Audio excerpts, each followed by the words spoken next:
Každý z vás, kdo sleduje tohleto videjko, tak určitě někdy hrál Minecraft. A my tady máme videjko Minecraft má vážný problém. Já upřímně dělám asi už třetí reakce na to, že Minecraft má nějaký problém, takže já jsem upřímně fakt zvědavý, co se tady dneska dozvím. A já se konečně dozvím něco zajímavého, protože jsem zvědavý a jdeme na to. Minecraft sa stal najúspešnejšou hrou všetkých čias s viac než 350 miliónmi predaných kópií. V roku 2014 však prišlo rozhodnutie, ktoré hru výrazne zhoršilo. Microsoft kúpil Minecraft za 2,5 miliardy dolárov a zmenil jeho smer k horšiemu. O tom sme sa bavili v prvom diele. Dnes sa pozrieme na následky, agresívnu monetizáciu, slabnúcu kvalitu updateov a ničenie serverov. Minecraft. Jako je pravda to, že Bedrock už, já třeba Bedrock jsem tak rád, že nehraju, protože tam je prostě všechno za paywallem, tam všechno stojí nějaký ty peníze, prostě no ty coiny, co se tam musíte koupit za peníze, to mi přijde úplně šílený, jakože tam jenom abyste měli nějaký módy nebo i za skiny musíte platit, takže to mi přijde šílený. A doufám, že tohle, co je na Bedrocku, tak nebude na Javě, protože jestli tohle bude na Javě, tak jsme cooked, tak jsme cooked, tak doufám, že to tam nebude jako. Minecraft vytvorilo malé švédske štúdio Mojang so sídlom v Štokholme v roku 2009. Za touto hrou stál dnes slavný vývojár Markus Persson, známy ako Notch. Prvá oficiálna verzia Minecraftu vyšla však až v roku 2011, ale len 3 roky potom prišlo spomínané osudové rozhodnutie. Microsoft odkúpil Mojang až za 2,5 miliardy dolárov. No a tu začali ísť Minecraft dole vodou. Teraz sa pozrieme na tie najkontroverznejšie zmeny, za ktorými stáli a ktoré zmenili hru navždy. Minecraft updaty sú čoraz horšie. Keď predtým sme dostávali plno noviniek, ktoré boli užitočné a pridávali hre hodnotu, ako napríklad Aquatic Update, Village and Pillage Update alebo Nether Update, dnes pridajú maximálne tak zo pár blokov či mobov. Nič, čo mení hru nejak výrazne.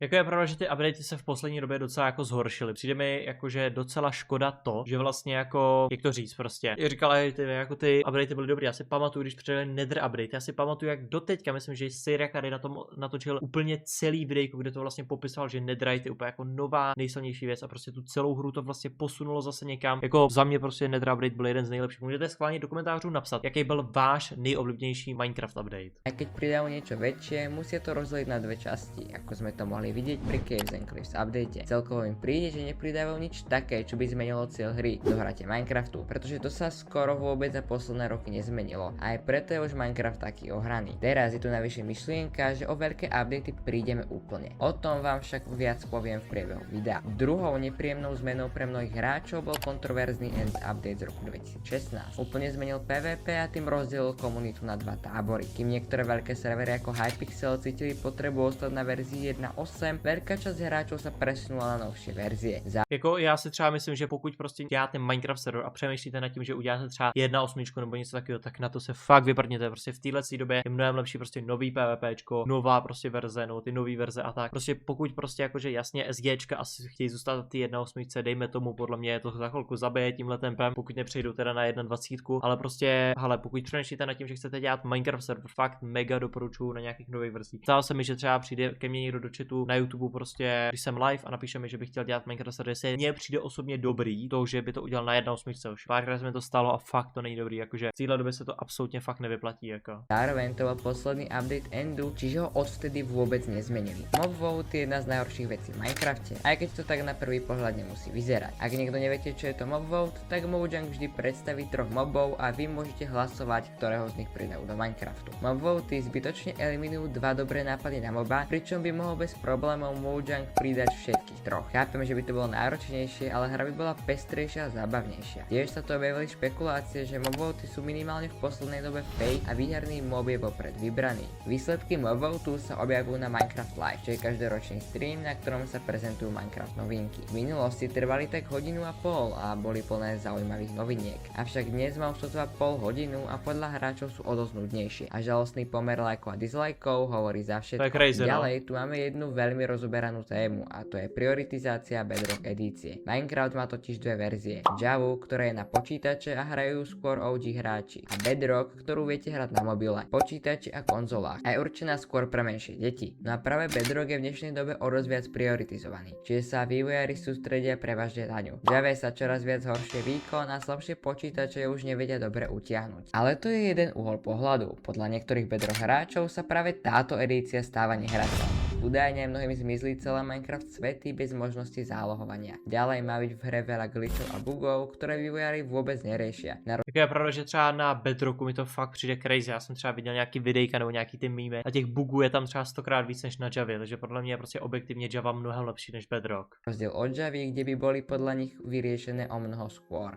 No ale prečo Microsoft prioritizuje Bedrock? Dôvodom sú veľmi neočakávane peniaze. Ale ako to, že Bedrock zarába veľa, keď stojí 3-krát menej ako Java? Pokiaľ ťa video baví, veľmi ma podporí like, odber a hypnutie tohto videa. Pokiaľ ho pozeráš na mobile a dáš like, budeš mu môcť dať hype až 3-krát. Mňa to veľmi podporí. Ďakujem. Odpoveďou je Marketplace. Miesto, kde si môžu Bedrock hráči kupovať skiny, mapy, texture packy či módy za minecoiny. Čo je taká akoby Minecraft mena. Sice časť zárobku ide ich autorom, veľká časť prípadne práve Microsoftu, ktorý z toho dosť zarába. V dnešnej dobe sa snažia Marketplace prchať všade. Do launcheru, menu hry v Bedrocku, jednoducho jediné o čo im ide je to, aby ste si odtiaľ niečo kúpili. Objavili sa tu už aj špekulácie, že by pridali Marketplace aj na Javu, pretože tu hrajú prevažne starší hráči, ktorí majú viacej peňazí. Totiž na Jave je všetko takýto predaj medzi hráčmi zakázaný a je to proti pravidlám EULI, které jsou tiež dost kontroverzné. Jako já si třeba myslím, že pokud prostě se dostaneme do bodu, že budeme muset třeba za nějaký prostě věci v Minecraftu platit, nebo já jsem třeba slyšel, že se bude možná platit i za updaty, což nevím, jestli je pravda a doufám, že IoTV to tam když tak řekne nebo nějak jako rozebere, ale jako upřímně jako já nevím, no já bych třeba nechtěl zapnout Minecraft, aby tam na mě skákaly všude nějaký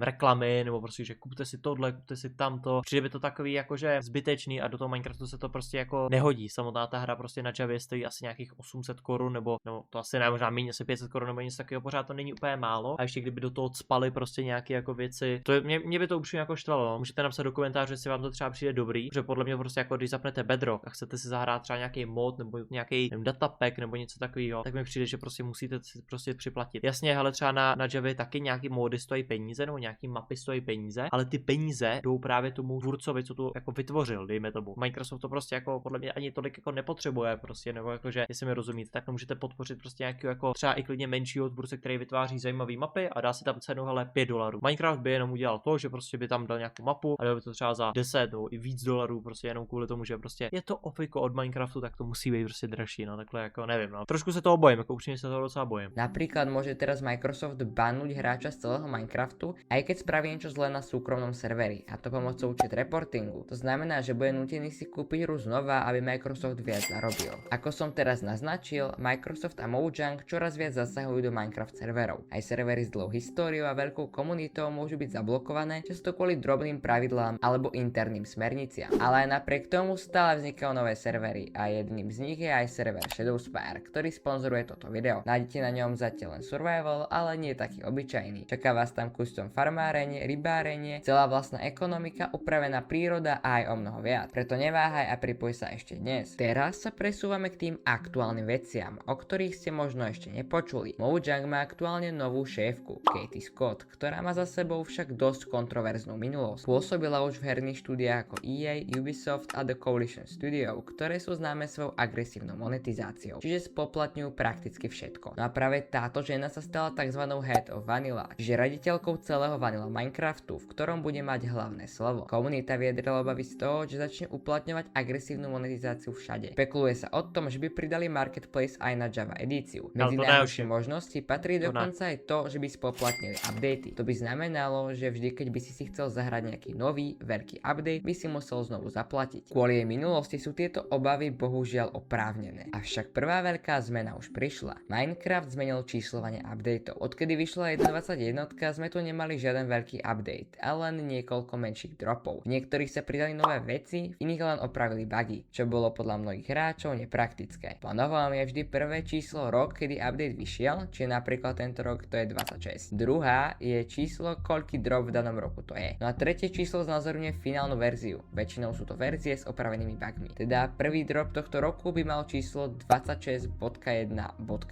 No ale najhoršie na tom celom bola správa, ktorá zarmútila tisícky hráčov. Jeden vývojár odhalil, že v Minecrafte už nebudú veľké updaty ako predtým, ale len menšie dropy, aké sme mohli vidieť v posledných mesiacoch, kde väčšinou pridali len pár blokov alebo mobov. Podľa mňa to nie je pre Dobrý, Minecraft kámo, najlepšie. to- Vždy keď vyšiel nejaký nový veľký update, si ho išli tisícky ľudí zahrať. Takto ten hype prídu, keďže budú novinky pribúdať síce častejšie, ale len v malých množstvách. Ako ste si mohli všimnúť, Microsoft vedie Minecraft dolu vodou a vyzerá, že už nikdy nebude taký ako predtým. Jakože je to pravda to, že to je takový divný, to, že bude jako mít těch updateů, ale v uvozovkách bude jich jako víc a teďka záleží v to, jestli je jakože lepší to, že bude víc updateů, ale menších, anebo prostě když se počká na nějaký velký update a prostě ten velký update prostě bude jakože fakt jako velký a bude se na něj čekat díl. Jako upřímně, já bych radši asi nějaký jeden větší update, můžete schválně do komentářů napsat, jestli vy byste chtěli spíš jakože nějaký malý updaty, anebo spíš jako nějaký no, malý updaty, které jsou častější, anebo velký updaty, které jsou prostě jakože jednou za nějakou delší dobu. Vznikla ešte veľká konkurencia Minecraftu. Hra Hytale, ktorá je od vývojárov Hypixelu. Princíp má podobný Minecraftu, ale vyzerá o dosť prepracovanejšie a originálne. Aktuálne má veľmi veľký hype, točil mnoho youtuberov a predalo už viac než 1 000 000 kópií, aj keď je zatiaľ len v early accessi. Do komentárov môžete napísať, či by ste chceli, aby som si ju niekedy na streame alebo vo videu zahral. A my ideme ďalej. Aby bolo video objektívnejšie, rozhodol som sa, že sa spýtam niekoľkých youtuberov, ako vnímajú tieto kontroverzné kroky Microsoftu a viacerí mi poslali hlasovky. Příští týden se mi spouští Minecraft server, na kterém pracuju celkem dlouho. A teďka zrovna Mojang, aka Microsoft, tlačí hodně na servery. V UK zavedli, že nemůžeš psát vůbec do chatu, pokud si neověříš občanku. A teďka zavedli dokonce nějaký tým, který se bude o ten multiplayer starat. A já jsem v takové nejistotě, tady ty věci mě smrdí nějakou cenzurou, nikdy to nepřinese nic dobrýho podle mě. Takovouhle věc už jsme řešili u toho reportingu chatu, tam se všichni hroutili, že to bude cenzura a nakonec se to dá úplně jednoduše obejít. Takže toho se nebojím, největší plus Minecraftu je jeho komunita, která ho dokáže udělat mnohem lepší jak Mojang a Microsoft. Co se týče nových updateů, tak Minecraft pořád prodává dost a oni podle mě nemají žádnou motivaci dělat větší update, protože prostě peníze dostávají. Hytale Minecraft nějak nezabil a Mojang je prostě líná firma, no. Těžko se mi to říká, ale je to tak. Minecraft poslednú dobu nepridáva úplne nejaké dobré updaty a celkovo sa skôr začal sústrediť na ten Bedrock. Na Javu sa už tak nesústredí, povedzme. Už sú tie updaty také aj nudnejšie, aj menšie. Čo sa týka Hytale, tak ja osobne som ho ešte nehral. Možno si ho kúpim, uvidím, ešte neviem. Ale akože vyzerá dobre, ale osobne si myslím, že Minecraft neprekoná. Napíšte do komentárov, čo si o tom myslíte a ak vás zaujíma prvý diel tohto videa, kliknite na video tu hore. Budem rád, ak zvážiš podporu tohoto kanála lajkom, odberom, hypom videa alebo zakúpením môjho členstva.